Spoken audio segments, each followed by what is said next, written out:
School কলেজে কলেজে ছাত্ররা আন্দোলন গড়ে তুলতেছে, রাস্তার মোড়ে মোড়ে বৈশা ব্যারিকেড দিচ্ছে, গাড়ি চলাচল বন্ধ করে দিচ্ছে, অর্থাৎ মেন রাস্তাগুলো বন্ধ করে দেওয়া শুরু করে দিছে।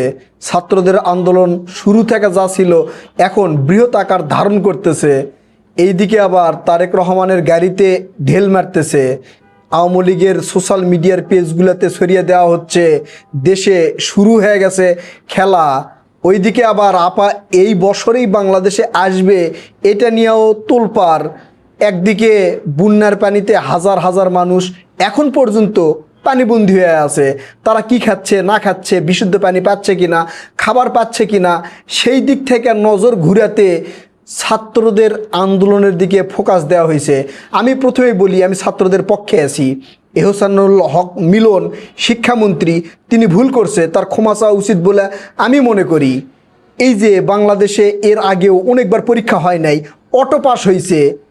একদিকে বন্যার পানিতে মানুষ ঘরবন্দি অবস্থায় আছে, তার মধ্যে অনেক শিক্ষার্থীদের আত্মীয় স্বজন থাকতেই পারে। তো একজনের আত্মীয় স্বজন বিপদের মধ্যে রাইখা সেই শিক্ষার্থী ভালো পরীক্ষা দিতে পারবে না। আবার বৃষ্টি হচ্ছে, অনেক স্কুল কলেজে পরীক্ষা কেন্দ্র, সেখানে পানিতে ডুবে ছাত্ররা পরীক্ষা দিবে। ভাই, এমন কি মহাভারত অশুদ্ধ হয়ে যাবে এই পরীক্ষা 2 থেকে 3 মাস পরে হলে? কি এমন মহাভারত অশুদ্ধ হবে? অটো পাসও তো বাংলাদেশে হয়েছে, তাই না?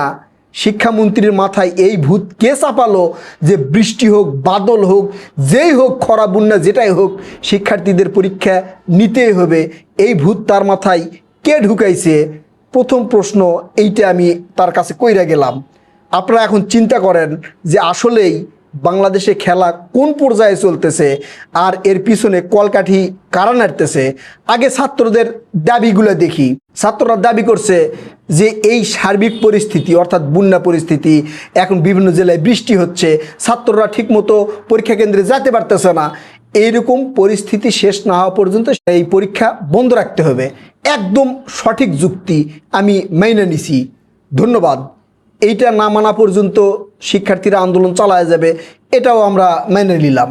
তারপরে শিক্ষার্থীদের এই আন্দোলনকে কেন্দ্র কইরা আবার শিক্ষামন্ত্রী এহসানুল হক মিলন তিনি বলছে যে শিক্ষার্থীরা ফার্মের মুরগি, মানে পরীক্ষার্থীরা হচ্ছে ফার্মের মুরগি, একটু বৃষ্টি হলেই নাকি তাদের গায়ে জ্বর আসা যায়। আমি শিক্ষামন্ত্রীর একটা প্রশ্ন করি, আপনার মেয়ে কোথায়? আপনার ছেলে মেয়ে কোথায় পড়াশোনা করে? আপনার তো ছেলে নেই, একটা মেয়ে কোথায় পড়াশোনা করে? রাখছেন তো আমেরিকায়, বাংলাদেশে তো নেই। তো আপনার মেয়েটারে নিয়ে এসে একটু ভিজান না, বাংলাদেশের বৃষ্টি পানিতে একটু ভিজান, তাহলে বুঝবো যে না, আপনি ফার্মের মুরগি না, আপনার পরিবার ফার্মের মুরগি না, বৃষ্টিতে ভিজলে আপনাদের কিছু হয় না, তাই আপনারা এই কথা বলতে পারলেন। আপনার উচিত এই শিক্ষার্থীদের কাছে আপনার ক্ষমা চাওয়া। আমি মনে করি, আমি যেহেতু শিক্ষার্থীদের পক্ষে তাই বলতেছি, আপনার ক্ষমা চাওয়া উচিত।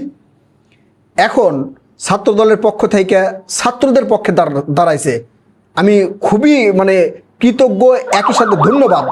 ছাত্রদের পক্ষে দাঁড়াইছে, কারণ ছাত্রদের দাবিগুলো হচ্ছে যৌক্তিক দাবি। এখন আরেক দিক থেকে চলতেছে উস্কানি। এই উস্কানিগুলো কি? ছাত্র দলের ভিতরে অনেকেই তো অনেক ধরনের আছে, তাই না? এক একজনে এক এক রকম কথা বলে। অনেকে এই আন্দোলনকে অন্যদিকে মোড় ঘুরানোর জন্য বিভিন্ন ধরনের কথাবার্তা বলতে পারে। কিন্তু আমি পিনাকি ভট্টাচার্যের এক পেজের ভিডিও দেখলাম, সেই ভিডিওতে ছাত্র দলের পক্ষে যে আন্দোলনটা যাচ্ছে, অর্থাৎ ছাত্র দল ছাত্রদেরকে বুঝানোর পরে ভার্সিটির দিকে যাইতে একজন বলতেছে, ওই আন্দোলনরত ছাত্রদেরকে উদ্দেশ্য করে বলতেছে যে হাসিনা নেই, তোদের কপাল ভালো। তারপরে সাংবাদিক প্রশ্ন করতেছে, ভাই কি অবস্থা, ছাত্রদের আন্দোলনকে আপনি কিভাবে দেখেন? তখন তিনি বলতেছে তারা হচ্ছে মাদকাসক্ত, টিকটকার, মাদকাসক্ত। সেই ভিডিওটা কাটিং কইরা পিনাকি ভট্টাচার্য তার ফেসবুক পেজে পোস্ট করছে। বুঝতে পারছেন উস্কানি কোন জায়গা থেকে আসতেছে? ছাত্রদের যৌক্তিক দাবি সরকার মেনে নিবে, ইনশাল্লাহ মেনে নিবে। সরকারের পক্ষ থেকেও মেনে নেওয়ার মতো কার্যক্রম বা এখন পর্যন্ত যে প্রণালী গ্রহণ করা হয়েছে সেটা 100% ফিল আপ হবে এবং এটা মেনে নিবে। কিন্তু এই মেনে নেওয়ার মধ্যে বিভিন্ন ধরনের যে কথাবার্তাগুলো হবে, এই কথাবার্তাগুলো দিয়ে বিভিন্ন ধরনের বক্তব্য, স্লোগান কিন্তু ছেড়ে দেওয়া হবে। হাসিনার সময় দেওয়া হয়েছিল, আমরা দিছিলাম, ঠিক এখনও ওই একই প্রক্রিয়ায় কাজ চলতেছে। আওয়ামী লীগের বিভিন্ন পেজে যা দেখবেন বিভিন্ন ধরনের বক্তব্য ছড়ায় দেওয়া হচ্ছে। এই ছাত্র দলের আবিদ এটা বলছে, প্রধানমন্ত্রী এটা বলছে, শিক্ষামন্ত্রী এটা বলছে, শিক্ষামন্ত্রী বলছে যে এটা দাবি মেনে নেবে না। এই ধরনের ভুয়া এবং মিথ্যা ফটোকাট হাজার হাজার এখন এই আওয়ামী লীগের সোশ্যাল মিডিয়ার অ্যাক্টিভিস্টরা ছড়ায় দিচ্ছে এবং এটা ছড়ায় দিতেই থাকবে। এই ভিডিওগুলো বা এই ফটোকাটগুলো ওই পর্যন্ত চলতে থাকবে যতক্ষণ পর্যন্ত না তাদের মনের ইচ্ছা পূরণ হয়। তাদের মনের ইচ্ছা পূরণ হবে না, ইনশাল্লাহ পূরণ হবে না। আরেকটা মারাত্মক ঘটনা আপনাদেরকে বলি, আপনারা এটা জানতে পারছেন, ইতিমধ্যে জানতে পারছেন, মাননীয় প্রধানমন্ত্রী বরিশাল যাওয়ার সময় তার গাড়ি লক্ষ্য করে ইট মারা হয়েছে। কারণ কি? আমি বারবার আপনাদেরকে বলছি যে বাংলাদেশে কোনো একটা ইস্যু বা ন্যারেটিভ তৈরি করার চেষ্টা করতেছে কোনো একটা পক্ষ, এবং সেই ইস্যু ওই ন্যারেটিভকে নিয়ে বাংলাদেশের ভিতরে একটা অস্থিতিশীল পরিস্থিতি সৃষ্টি করারও চেষ্টা করে যাচ্ছে সেই নির্বাচনের পর থেকে। নির্বাচনের আগে তো দেখছেন প্রতিনিয়ত আন্দোলন এই সে হ্যান ত্যান শাসত্র প্রেস ক্লাবে হতেই ছিল। নির্বাচনের পরে যখন সেগুলো কিছুটা কমে গেছে তখন ওই শ্রেণী, মানে যেই শ্রেণী বাংলাদেশকে অস্থিতিশীল করতে চায়, ওই শ্রেণীর পশ্চাৎ দেশে আগুন ধরে গেছে।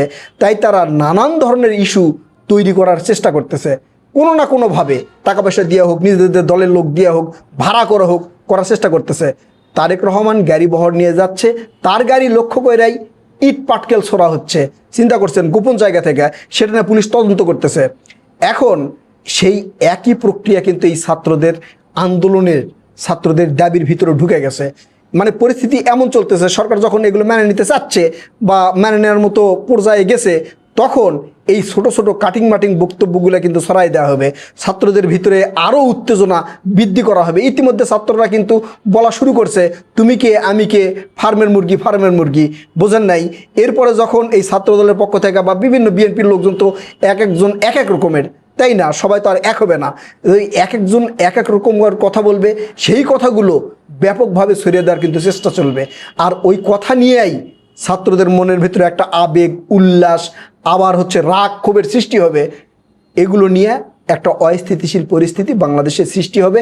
আর এটাই চাচ্ছে সেই কুচক্রী মহল, যারা দীর্ঘদিন থেকে ওই আশায় আছে যে বাংলাদেশের ভিতরে একটা অস্থিতিশীল পরিস্থিতি সৃষ্টি করব এবং ওই ঘোলা পানিতে মাছ শিকার করব। এটা কখনোই হবে না ইনশাল্লাহ। শেষ পর্যায়ে আওয়ামী লীগের এতিম পোলাপানদের কিছু বলি, শোনেন, যতই চেষ্টা করেন লাভ হবে না, কোনোভাবেই লাভ হবে না। কারণ তারেক রহমান সেইভাবে দেশ চালাচ্ছে যেইভাবে দেশ চালালে সাধারণ জনগণ তার পক্ষে থাকে। ছাত্ররা তাদের ভিতরে একটা রাগের এবং ক্ষোভের সৃষ্টি হয়েছে যে আমরা বৃষ্টিতে ভিজা, পানিতে ভিজা যা পরীক্ষা দিব, আর শিক্ষামন্ত্রী কোনো ব্যবস্থা নিচ্ছে না। এটা শিক্ষামন্ত্রীর ভুল, পুরোপুরি ভুল। শিক্ষামন্ত্রী উচিত ছিল যে বৃষ্টি, বন্যা বা এই যেই আবহাওয়ার যে পরিবেশ পরিস্থিতি, এতে আর 2 মাস পরে পরীক্ষা নেওয়া উচিত ছিল, অথবা পরীক্ষার ডেট চেঞ্জ করে দেওয়া উচিত ছিল। যেই তারিখে পরীক্ষা হওয়ার কথা ছিল ওই তারিখে জানা দেওয়ার কথা, বা উচিত ছিল যে না এই তারিখে না, এই তারিখে পরীক্ষা হবে সামনের এই তারিখে। এটা ভুল করছে, তাই শিক্ষার্থীরা রাজপথে নামছে। এইটা সাময়িক, এইটাকে ঘোলা কইরে আপনারা মনে করতেছেন যে আপা এই সুযোগে ঢুকবে না রে ভাই, চেষ্টা করে লাভ নেই। কারণ আপনার আপা আর জীবিত নেই, বোঝেন নাই? আল্লাহ তাআলা নিয়ে গেছে, তার জন্য আপনারা দোয়া করতে পারেন, কিন্তু তাকে সশরীরে বাংলাদেশে দেখবেন, আবারও আপনাদের মা হিসাবে মাথার উপরে আসবে। আপনারা যা ইচ্ছা তাই করবেন, হেলমেট বাহিনী তৈরি করবেন, ধর্ষণ বাহিনী তৈরি করবেন, তখন আপনাদের মা আপনাদের সাপোর্ট করবে। ওই চিন্তা ভাবনা একবারে বাদ দেন, এটা বাংলাদেশের জনগণ মেনে নেবে না।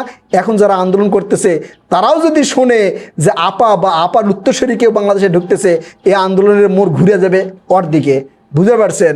তাই বাংলাদেশের ভিতরে যেই হোক, ভাই ভাই দ্বন্দ্ব হোক, ওই ছাত্রছাত্রী, এই ভার্সিটি ওই ইউনিভার্সিটি, এই বিদ্যালয় ওই বিদ্যালয়, খেলাধুলা নিয়ে গন্ডগোল ফ্যাসাদ যেটাই হোক, সেটা নিজেদের মধ্যেই হবে, নিজেদের মধ্যেই থাকবে। এই সুযোগে আপনারা কিছু করার চেষ্টা করবেন, একবারে চিরতরে সেই স্বপ্ন ভুইলা যান। ছাত্র ভাই যারা আছে, ভাই আপনারা যৌক্তিক আন্দোলন করতেছেন, আপনাদের দাবির পক্ষে আমি। আপনাদের দাবি সরকারের মেনে নেওয়া উচিত এবং মেনে নিবে বলে আমি মনে করতেছি। আমি যতটুকু জানলাম, শুনলাম বা দেখলাম বা কথাবার্তায় যেটা বুঝলাম, যে আপনাদের দাবিগুলো মেনে নেবে। তাই আপনারা ধৈর্য ধরেন, মানুষের উস্কানিতে কান দিবেন না। আপনাদের দাবি যদি মেনে না নেয়, কেউ আপনাদের পক্ষে থাক বা না থাক, আমি আপনাদের পক্ষে থাকবো ইনশাল্লাহ, আমি আপনাদের পক্ষে থাকবো ইনশাল্লাহ। কেউ থাকবে না থাক, আমি আপনাদের পক্ষে থাকবো, আপনাদের দাবিগুলো মেনে নেবে, তারেক রহমান স্যার মেনে নেবে, এই প্রত্যাশা করতেছি। আপনারা একটু ধৈর্য ধরেন, কারো উস্কানিতে পা দিয়েন না। কথা হবে নতুন কোনো ভিডিওতে, ততক্ষণ পর্যন্ত ভালো থাকবেন ইনশাল্লাহ। আল্লাহ হাফেজ।